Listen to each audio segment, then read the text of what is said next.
À Venise, pour la première fois en Europe, les mauvaises effluves du Moyen-Âge cédèrent le pas à un agréable parfum grâce à l'arrivée d'une beauté exotique, Théodora Doukas. Débarquant de Byzance, elle épousa au XIe siècle le doge Domenico Servo. Séduisante, élégante et raffinée comme l'impératrice homonyme, elle fit subitement une grande sensation, car non seulement elle mangeait avec une fourchette, mais encore se parfumait.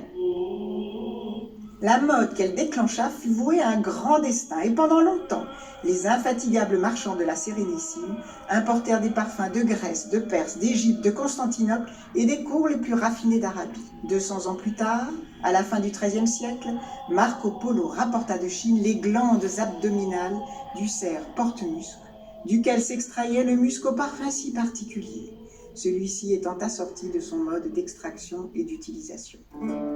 Pour Venise, c'était le début d'une grande histoire d'amour et d'un marché florissant.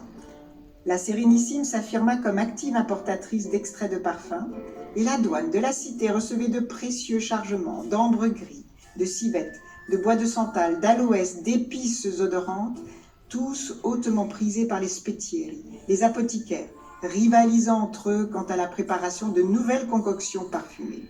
De l'importation à l'élaboration et à la production, le pas fut bref. Au XVe siècle, les uccelletti di Cipro étaient prisés et les brûle-parfums exhalaient ces petites sculptures faites de pâtes aromatisées.